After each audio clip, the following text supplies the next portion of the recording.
కుట్ర కావచ్చు ఉందని విమర్శలు కూడా బహిరంగంగా చేసినటువంటి పరిస్థితి. ఇవన్నీ ఒక ఎత్తైతే ఇలాంటి ఈవెంట్ లాంటి పరిస్థితి జరుగుతుంటే పోలీస్ విభాగం ఏం చేస్తోంది? గతంలో విశాఖకి పవన్ కళ్యాణ్ వస్తే ఆయన హోటల్లో బంధించారు.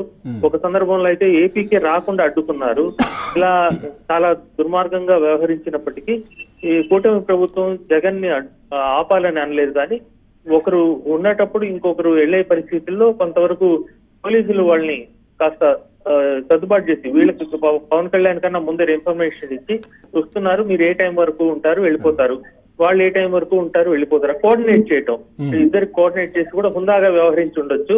ఆ హుందాగా వ్యవహరించకుండా కావాలనే చేశారు అనేటువంటి వ్యాఖ్య పవన్ కళ్యాణ్ ఎయిర్పోర్ట్ లో జనసేన నేతలతో మాట్లాడుతూ చెప్పడం జరిగింది.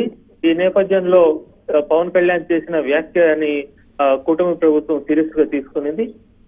అందుకు కారణమైనటువంటి వ్యక్తి ఎవరని పోలీసు ఉన్నతాధికారులు దర్యాప్తు చేసి అందుకు వెంకటనారాయణ అక్కడ ఉండేటువంటి టౌన్ డిఎస్పీ కారణమని, ఆయన బాధ్యుడని చెప్పి ఆయన ఇమీడియట్ గా అక్కడి నుంచి బదిలీ చేసి ఆయనకు పోస్టింగ్ కూడా ఇవ్వలేదు, ఆయన్ని హెడ్ క్వార్టర్స్ లో రిపోర్ట్ చేయమని చెప్పి ఆదేశించడం జరిగింది. దీని ద్వారా కూటమి ప్రభుత్వం పవన్ కళ్యాణ్ చేసినటువంటి వ్యాఖ్య అంటే పోలీసులు కావాలనే చేశారు అనేటువంటి మాటకు కూటమి ప్రభుత్వం విలువ ఇచ్చి డిఎస్పీని ఇమీడియట్ గా సరెండర్ చేయడం జరిగింది.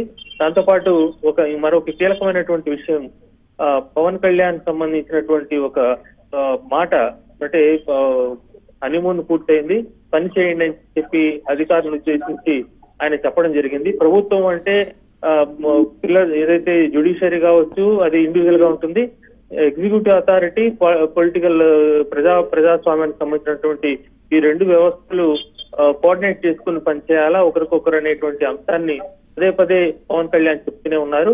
ఈ నేపథ్యంలో అధికార యంత్రాంగం ఇప్పటికీ కూడా పాత వాసనతోనే పనిచేస్తుంది అని చెప్పి పవన్ కళ్యాణ్ ఆగ్రహం ఇప్పటికే చాలా సార్లు వ్యక్తం చేశారు. ఇప్పటికైనా తీరు మార్చుకోవాలని చెప్పి కూడా ఆయన కోరారు. అయినప్పటికీ కొంతమంది అధికారులు మార్పు రాకపోవడంతో వేటు ఒకటే వాళ్ళలో ఆలోచనల మార్పు తెప్పిస్తున్నటువంటి చర్యకి ఇప్పటికీ ప్రభుత్వం పూనుకుంది. మొత్తంగా ఈ వ్యవహారంతో అట్లాగే ఎందుకు తిరుపతి పోలీస్ యూనిట్ పై పదే పదే ఎందుకు విమర్శలు వెల్లువెత్తుతున్నాయి? 10 నెలల్లో 5 ఇప్పటికే బదిలీ అయ్యారు. మనము ఎన్నికల ముందు నుంచి కూడా చూస్తున్నాం, సార్వత్రిక ఎన్నికల సమయంలో డ్యూటీ చేసినటువంటి ఎస్పీ ఎన్నికల రోజు కనీసం ఫీల్డ్ లోకి రాలేదు. ఆ రోజు ఆయన ఎస్పీగా ఉన్నటువంటి వ్యక్తి ఫీల్డ్ లోకి రాకుండా కేవలం ఆయన కూర్చుని ఆఫీస్ లోనే ఉండిపోవడం జరిగింది. దాంతో అతన్ని బదిలీ చేయడం జరిగింది. అంటే బదిలీలు ఎందుకు జరిగిందని మనం పరిశీలిస్తే దాదాపుగా ప్రతి ఒక్కరూ అధికారి కూడా ఏదో ఒక రకంగా వైసీపీకి కొమ్ము కాయేసినటువంటి వ్యవస్థ అప్పటి నుంచి ఇప్పటి వరకు కూడా ఉంది.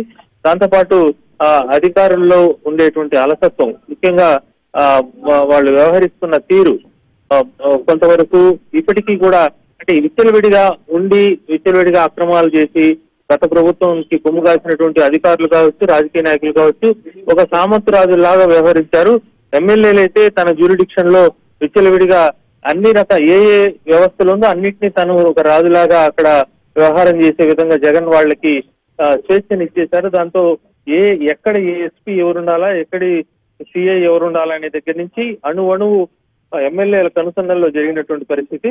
అయితే అలా పనిచేసినటువంటి వాళ్ళు పూర్తిగా ఈ కూటమి ప్రభుత్వం ముందు నుంచి హుందాగా ఉండండి, మీ ఆత్మగౌరవంతో పనిచేయండి అని చెప్పి పవన్ కళ్యాణ్ గాని సీఎం చంద్రబాబు గాని ఇచ్చిన సూచన ఏంటంటే మీ ఆత్మగౌరవం దెబ్బతినకుండా పనిచేయండి అని పదే పదే చెప్తున్నప్పటికీ అదే పోకడలో ఆత్మగౌరవం కాదు కదా మళ్ళీ అదే రకంగా ఒక తొత్తుల్లాగా పనిచేసేటువంటి శైలి ఈ తిరుపతిలో కూడా ఈ రకమైనటువంటి విమర్శలు, కోఆర్డినేషన్ లేకపోవడం కావచ్చు, అలాగే ఈ రకంగా ఒక 6 మంది చనిపోవడానికి కారణమయ్యే నిర్లక్ష్య ధోరణి కావచ్చు, అప్రమత్తంగా లేకపోవడం కావచ్చు, ఇవన్నీ కూడా కారణమై ఈ రకమైనటువంటి చర్యలకు కారణమవుతామని Pavan. Right, thank you Dinesh, thanks for the